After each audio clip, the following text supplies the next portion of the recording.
No. So this is a big one. All right, so we have a pretty large package here, and I think I know what it is because we don't get large ones too often. So when a new one comes through in the email, I tend to have a good idea that it's coming, and this is kind of a dead giveaway. But let's go ahead and open this up because I'm actually excited about this one. This one's pretty interesting and outside of the normal realm of what we usually unbox here. So let's go ahead and get it open. All right, so the box is open and it is in its own nice black box here. So let's go ahead and pull that out. And we have another great device from, oh my goodness. It's a little heavy. Don't let the size fool you. It's actually pretty heavy.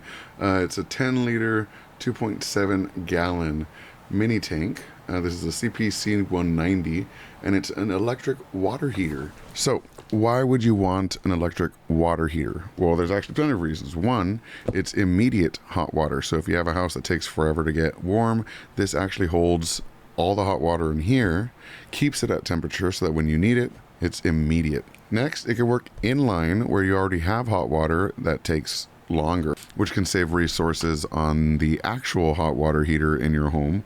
Or if there's an area that doesn't have a hot water heater, for example, if you're installing a washer and dryer, or perhaps something like an RV where there might not be hot water there, you can connect it here and get instant hot water from that as well. Super cool design. We can see the tech specs right here. It is 2.7 gallon capacity, 120 volts, so standard US adapter here. We have 60 hertz frequency at 12 amps and 1,440 watts. It can heat 6.8 gallons of water per hour and includes a relief valve. This also uses 1/2-inch water connectors in case you're buying the tube separate. On the other side, we can see installation notes. You can see that we can tap into the cold water line or the hot water line. And general applications include warehouses and factories, stores and offices, restaurants and hotels, cottages and cabins, kitchenettes and bars, RVs, mobile homes, and bows. I don't know what bows are. You can let me know in the comments. So, enough chit chat. Let's get this open and see what it looks like. First, we get a manual for the installation. So we can see all the steps and everything here, the diagrams and schematics. We have our relief valve here. So this is a what looks like brass relief valve at 500,000 BTU an hour max. We have some tape, that way we can properly connect the pipes without any water dripping out. And it's very well protected with styrofoam. Now I'm going to go ahead and pull it out here, and you can see that it has a standard cable, wall cable. It's pretty short. I don't think it comes out anymore from the bottom, but it is available. And on the top here, we can see that we have the cold water input and the hot water output. And of course, we have all our warnings that content will be hot. Here, we can actually choose the temperature.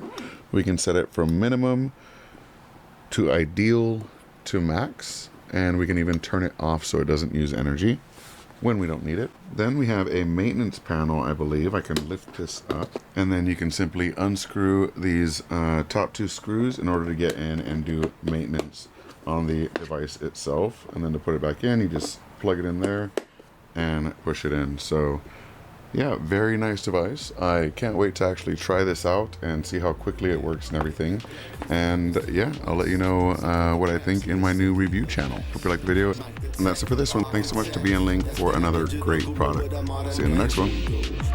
With the short fuse for ignorant minds. You can learn a thing or two about a new device. Unboxing kudos, we rock that pseudo administrative elevator command. We build it up or break it down in that virtual lab. From conversations to games to interviews with a broader view. He keeps it fresh, always brings something new. It's MikeTheTech, MikeTheTech, the architect. MikeTheTech, yeah. MikeTheTech, the architect.